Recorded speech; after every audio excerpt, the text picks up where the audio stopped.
Hey guys, wanted to say good morning to everybody. I just wanted to say a word here for what's going on with Afghanistan and just everything. I've been just absolutely agonizing over this stuff. It's been awful. I've shed so many tears for a country that I really never had much emotion for. Always thought they were such extremists, and I just after this happened, I've just been really feeling. Sorry about my phone there, it keeps buzzing. I've just been really feeling so much emotion for these people, for especially these women and children, and all they're all important. I mean, the men, the women, and the children. But I feel that these Islamic Taliban men are they just run around beating on their chest, declaring themselves the masters of the universe, and the treatment that they bestow on women and children is just unbelievable. It's just unimaginable what they're going through right now. And I just don't understand, the how a woman can give birth to a little boy, and he starts out forming in his mother's womb. He spends basically 10 months in there. He's birthed and he's taken care of and tended to by a mother that loves him. And then he grows up to become somebody that runs around killing women and degrading women and, raping and doing whatever vile acts they do to little girls. There was one story I heard that one of the guys' houses was raided, and his family was in there, and their 12-year-old daughter was dragged out by Taliban fighters, and the little girl was dragged off to become a bride. And another one where a woman she had been cooking for 3 days for these Taliban fighters, and the fourth day she ran out of food. She was poor, and they beat her to death for it in front of her daughter. It's just stuff that's going on. They've captured, the one woman, the first governor of Afghanistan, that was a female, first female governor. These people have been living in this country for 20 years now. Imagine the people that were born there in the past 20 years, and they've never known anything but the semi amount of freedom that they've had. And everything's been, pretty normal to them. They've been able to watch internet, watch TV, play music. Women have been, running for offices, and beauty shops have opened up, and women can shop, and there's really no fear like there was back in the 90s. And they've never known the Taliban reign. And suddenly they wake up one day to gunshots and people running around being slaughtered, their loved ones being slaughtered by this crazy group of murdering rapists that have been allowed to gain power again, even at the knowledge of our government. They knew that they were being formed again, and they've come back stronger than ever, took over the country within days. Our troops aren't even fully out of there. And everybody's blaming Trump, blaming Biden. What's done is done. Now we have to figure out what we're going to do now. I mean, if we literally just sit back idly and let this happen and don't do anything about this after spending 20 years in this country, we're just going to pull out and abandon them. I totally see the point of wanting our military out of there, wanting them to get home and to start their lives and, to move on with life and not have to babysit this country. But it's very apparent that this country needs help, that they need somebody in there to regulate, because they don't have, I don't know if it's bravery or heart to protect their own country, their own women, their own children. These people in this country they're so afraid of the Taliban, of ISIS. They're so afraid of it that I think they just gave up and ran. It's just, I just don't understand how our world these countries, aside from Russia, China, North Korea, the ones that oppress, the other countries, how we don't join forces and regulate this. And it's going to have to be a consistent, constant regulation. It's obvious that these countries can't be left unattended. They just can't. Otherwise, you've got these poor people just crying out for help and, looking for people to come in and rescue them that never come. I mean, when we went, it was when our own land was invaded. But the thing that people don't understand is that if we don't do something about this, it's coming back here again. It's coming back to our land. We're going to have attacks from this organization again. Canada, America, everywhere they can infiltrate. These people don't stop at just one country. They want world domination.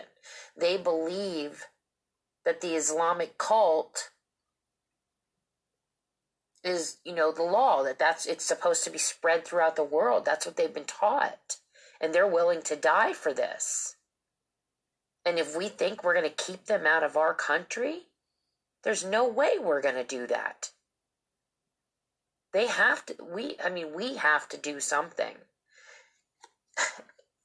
Many countries have to do something. They've got to join forces and help out. I don't know. I can't even get over it. Some of the stories, I was online reading some and listening to some stories about the honor killings that take place in America, especially Wisconsin, Michigan, and Minnesota. That's just been infiltrated with people from, Syria, Afghanistan, Pakistan, that follow the Muslim religion, and they believe in honor killings. And these girls, the daughters of these families, the husbands or the brothers, went in and they murdered their own because they didn't do what they told them to do. They divorced a husband, or they got a boyfriend, or they were caught disobeying in some way, and they murdered them. They murdered their own family, and then they buried them in their backyard.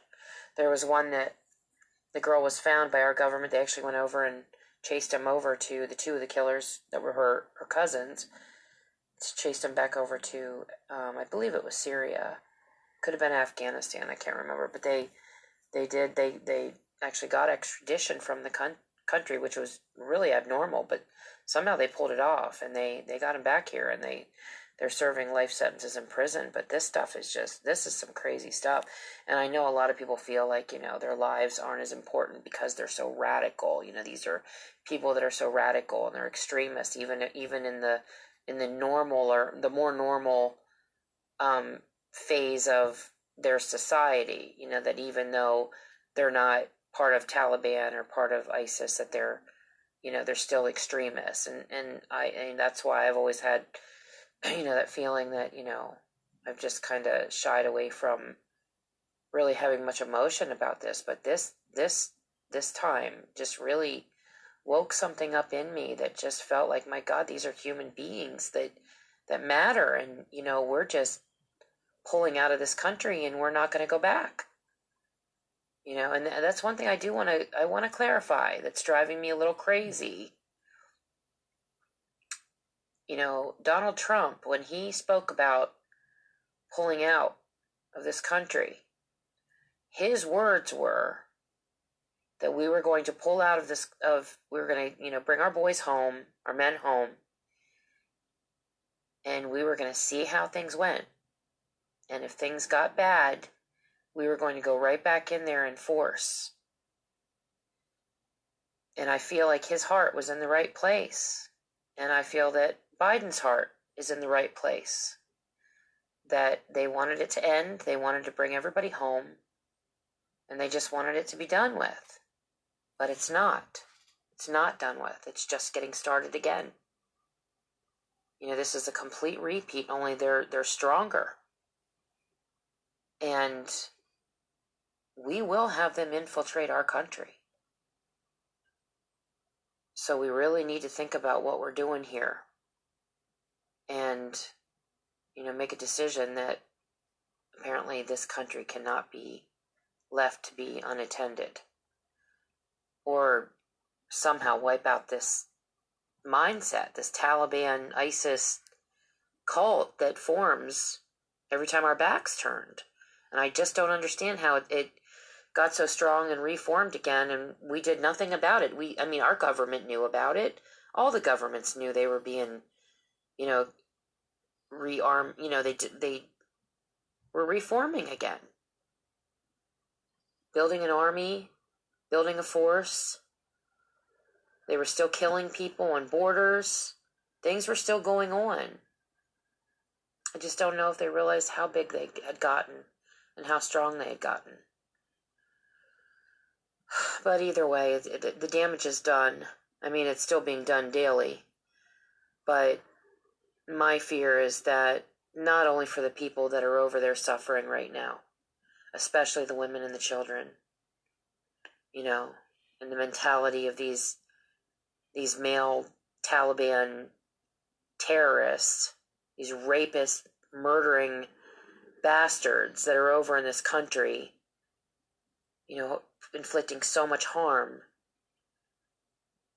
And my fear is not only for them, but for our country as well, because I think that this group was really underestimated.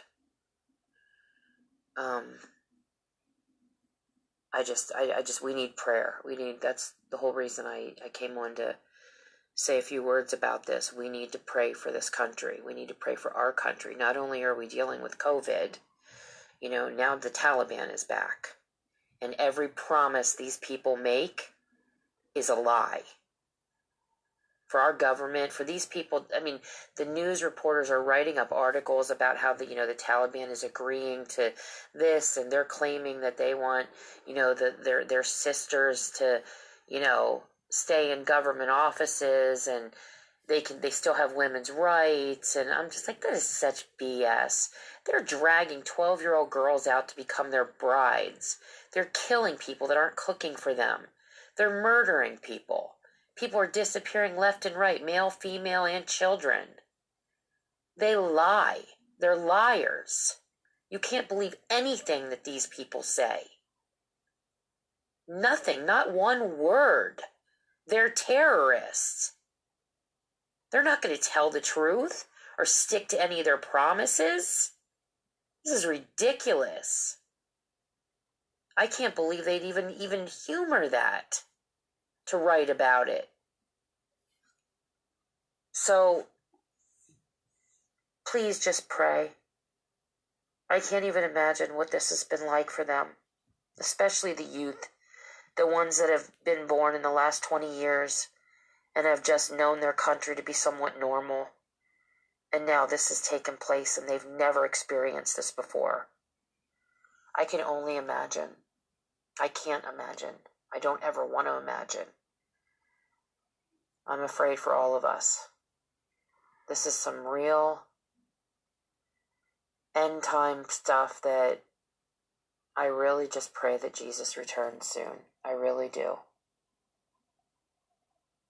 So just please keep praying for them. Pray for us. Pray for them. Don't stop praying. Pray every day. In the name of Jesus, pray. And, pray for the salvation of these people, these Taliban soldiers. Pray for their salvation, for their deliverance from this mentality. It's insanity. The way they treat these women and children, it's insane. So, anyway, that was the word I wanted to say about this.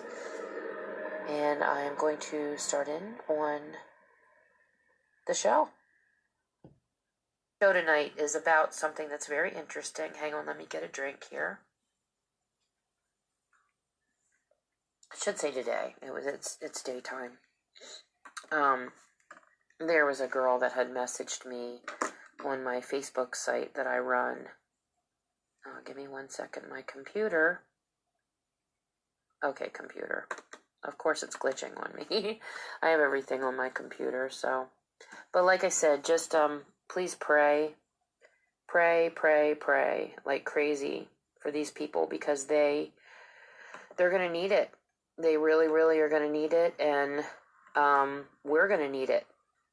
We're going to need the prayer, guys, because we don't know, we have no idea what kind of advancements they have made, what they're doing, how many have infiltrated our country, because apparently this shocked the world.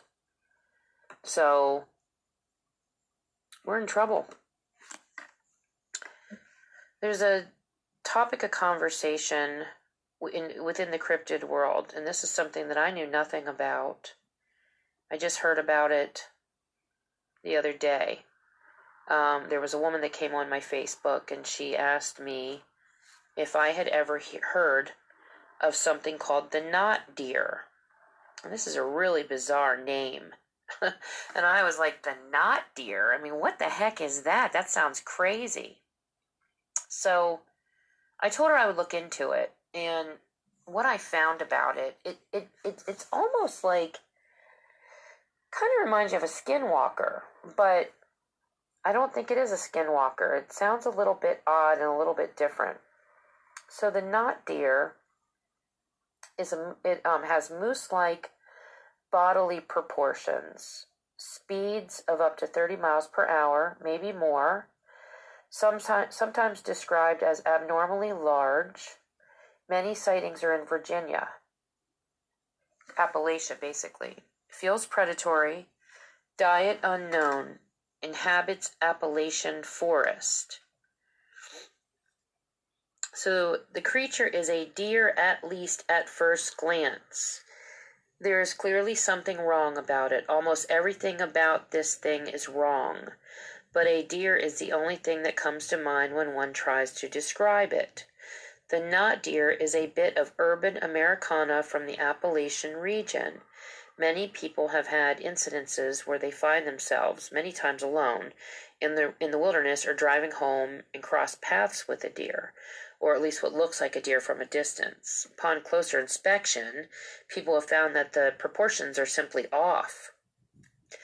Several first-hand descriptions have included there being more or less joints than there should have been, with proportions of a moose being wildly disproportionate and having forward-facing predator eyes.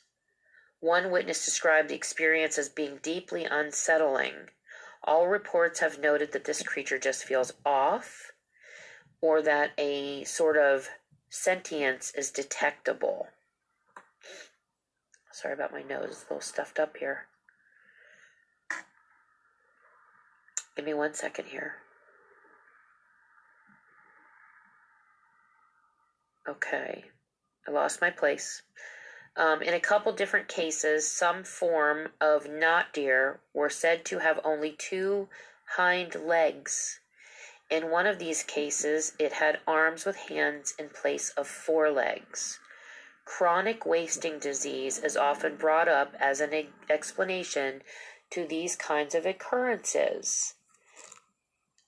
Chronic wasting disease causes the severe deterioration of a deer's mind and body and can result in obscure behavior and ultimately death. Those who have seen deer with this condition and the knot deer are adamant about these being completely different things. I have yet to see either one with my own eyes. The first signs are difficulties in movement. Behavioral changes also occur in the majority of cases, including decreased interactions with other animals, listlessness, lowering of the head, tremors, repetitive walking in set patterns, and nervousness. Excessive salivation and grinding of the teeth are also observed.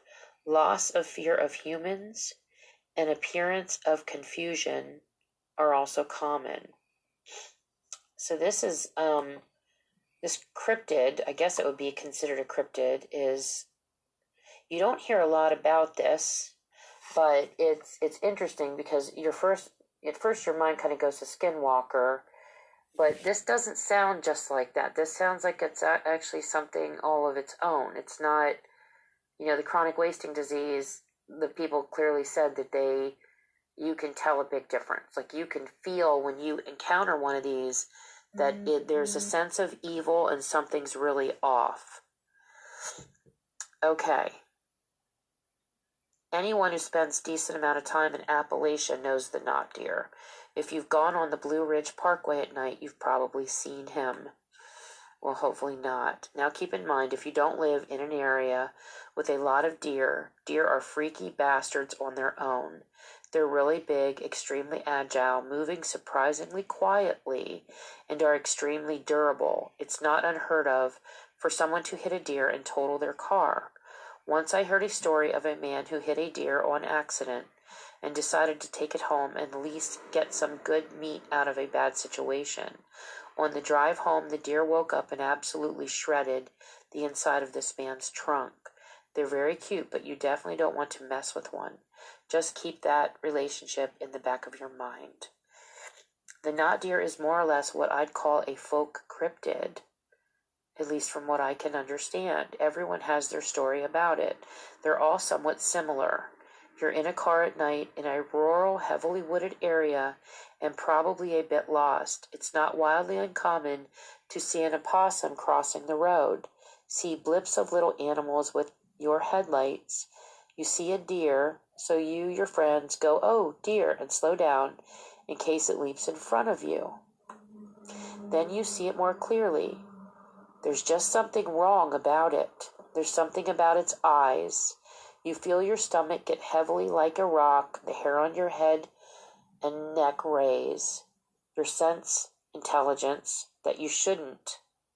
You sense intelligence that you shouldn't. So, like I said, there's a feeling that people are getting when they see these things, that it's almost like when they see, like any other cryptid or anything, like the aliens, the Bigfoot, the dogman, that you can sense intelligence with it. And so with these knot deers, you can sense intelligence. The thing about this that drives me nuts is the name. I'm like, this is the only name they could come up with. It doesn't move like a deer. It moves like a whatever. You can't really tell, you can't really figure out what name to name it. It's not a deer, and we need to leave. You hit the gas and get the heck out of there. A group of my friends got lost on the parkway once and re-emerged with a chilling story. They aren't the kind of folks to lie or over-exaggerate.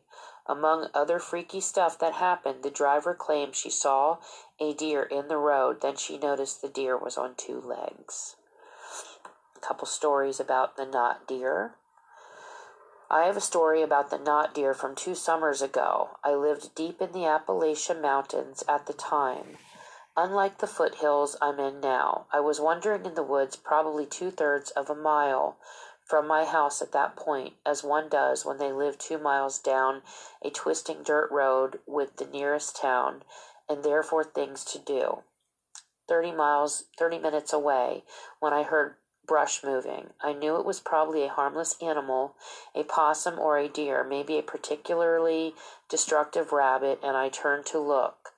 Well, it was a deer in the way that a graveyard is a playground. You can treat it as such, I guess, but it won't feel the same. It was about 30 feet away from me, staring. Wild deer don't stare at random people to begin with.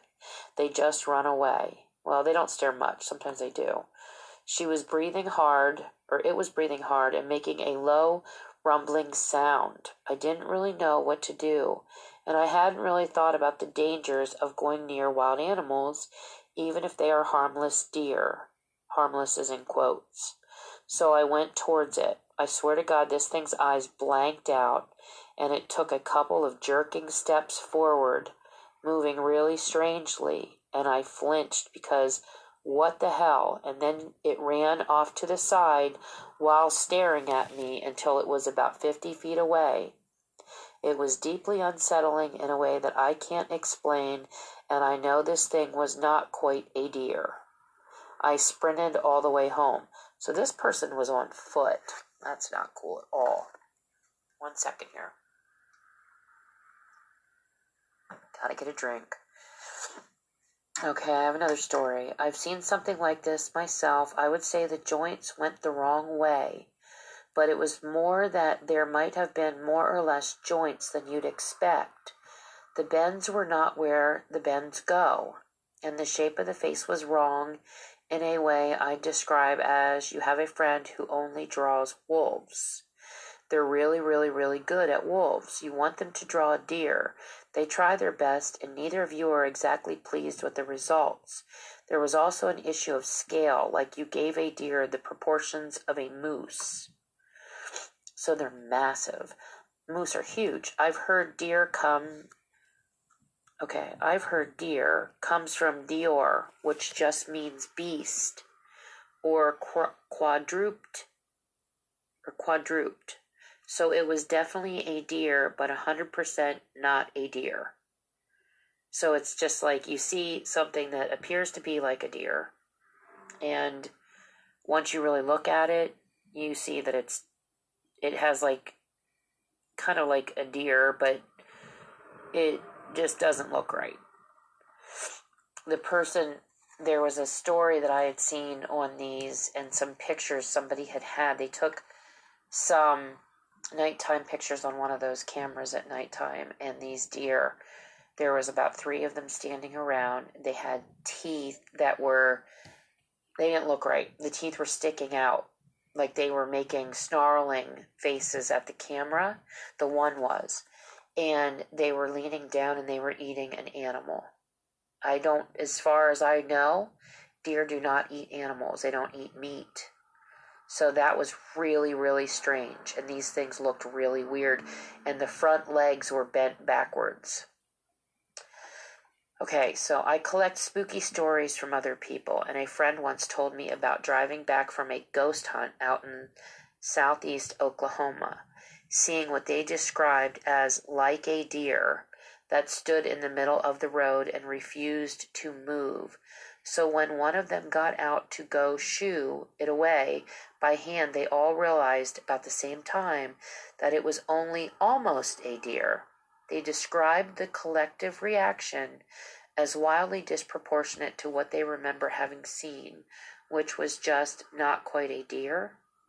They said there was about 15 minutes of foot to the floor speeding before they all, right about the same time, felt a change in mood come over them, and they began to sob like little scared kids. It was only weeks later that they were like, deer don't look anything like that. Okay. That's about all I can really say about the not deer. I don't know much about this. This is pretty new to me. And that pretty much sums them up. I haven't encountered stories or heard of from anybody that has been attacked by them, but it definitely looks like it's something off, and it could be something demonic that really just doesn't do anything. Maybe maybe it does do something. Maybe we just don't know. I'm not really sure what the purpose of them are, but it's just another one of those weird things out there. So, yeah, you guys, just like I said, just please keep praying for the people in Afghanistan, what's going on. Keep praying for our countries, for this coronavirus. Like, we're really in some trouble here. I don't know how we're going to come back from all this. I just don't know how we're going to do it. One of the things that really struck me, too, when I was thinking about, the comments I made about, the men that have that mentality of kind of beating on their chest and rolling over women and, just the stuff that's going on here with these men in Afghanistan and people that are like-minded. There's this story I want to do for you next, and I'm going to do it not in this podcast, but next podcast. I'm doing one on reincarnation again, and there are some really cool stories in there that I plan on telling you about, and one of them is a story about a girl that was reincarnated from being a boy. These are children that are reincarnated, and I'm telling you, this is a mind-blowing story. She was a boy in another life, and in this life she's a girl. So the thought of what hit me was how, men like the Taliban, try to oppress women. And then you think, my God, we could live different lifetimes and be both. A girl this one, a boy next. So why would we ever think like that? But I don't know where Christianity fits in with all this. My personal belief with reincarnation are two things. I feel that God doesn't tell us everything. He wouldn't want us to know everything, that he has secrets. And if we believed that we could live another life, we wouldn't try very hard now, would we? And I'm not convinced that everybody is reincarnated. I don't believe that we all get to be reincarnated, or that we've all been reincarnated. This might be somebody's first time around, or maybe only certain people in tragic occurrences. Like, say, there's a lot of cases where people die and they see God and he says, it's not your time, and he sends them back. But what if the event was something that they couldn't go back, or they got stuck and they weren't able to get back? So he sends us back because we died prematurely. It wasn't our time when we died. Or maybe it's a way of, maybe there's people that are kind of like in between, where he sees hope in them, so he gives them another chance. I don't know. I don't have the answers for this. A lot of this stuff we don't have answers for. But we have to, we theorize and we speculate. We try to figure stuff out and think what sounds right to us, or, what it seems fun to hold on to, I guess, But the other thing is Satan. There's a very strong chance that in order to, undermine the Bible and disqualify it, that Satan is literally just giving people memories, that he's flooding them with feelings and memories, him and his dark forces, to take away from what God's word is. So these cases where people are reincarnated, they really aren't reincarnated. They've just been handed memories and such, even from a child, that leads people to believe, and for them to believe, that they've been reincarnated. I don't know. Maybe we are reincarnated. Maybe everybody gets to be reincarnated. Maybe only certain people get to be reincarnated. Maybe it's a trick of the devil. I just don't know. But I think it's important to share stories. I think it's really important to get as much out to each other as we can, so we can try to figure out as much as we can. And some of it adds confusion, I'm not going to lie. When you talk about stuff, there's times that you feel like you shouldn't even talk about it because it might put a lot of confusion into the mix, and it may. But we still need to know what's going on. We need to hear stories. We need to compare stories.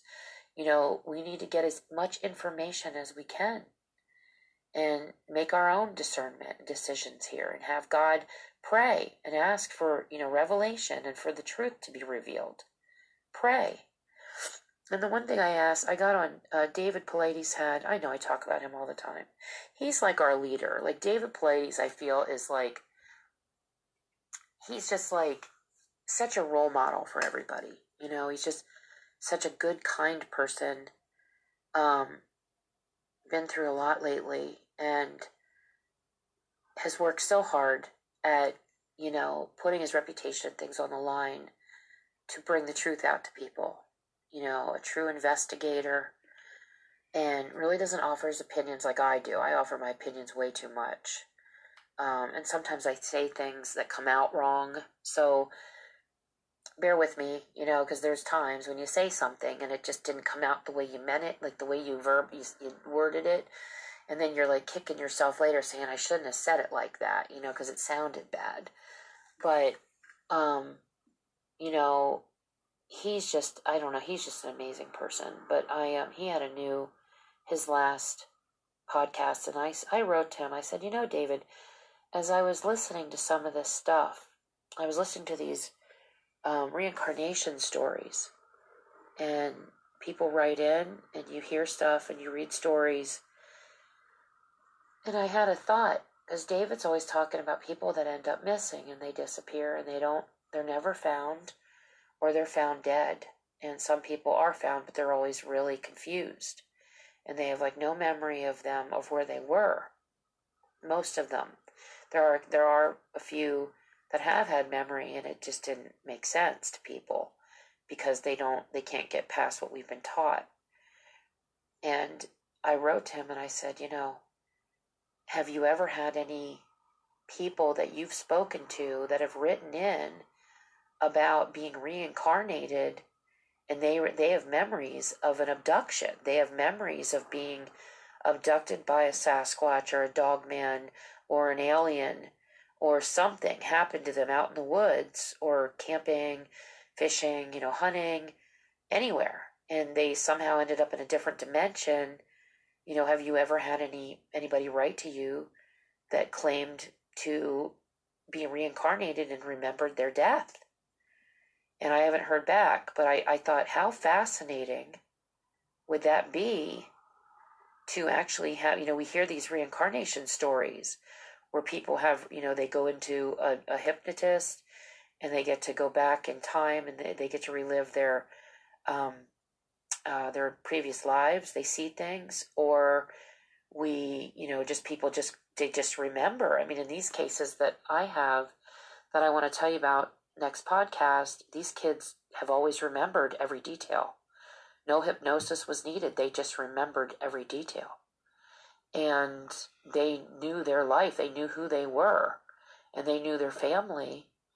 And I thought it would just be incredible if somebody came out and talked about, being abducted and what they witnessed. So I'm really hoping at some point, not just one person, but, well, even if it's just one person, I mean, anybody that we know has some kind of a memory of what they encountered, like somebody that actually lived through it in a different life, but came back to tell the story about what they remembered. I think that would just be fascinating. So I think that'd be pretty cool. Sorry I'm so emotional. Like I said, I've been really distraught over all this stuff. But you guys have a good day. I'm going to start working on my next podcast here. And you guys stay safe. Say your prayers. Pray for our countries, for our protection from COVID, from our protection from this terroristic group, for their protection in Afghanistan and other countries and other cities and stuff surrounding them. Just pray. Do a lot of praying. Stay safe. God bless you guys. I'll be talking to you soon. Take care.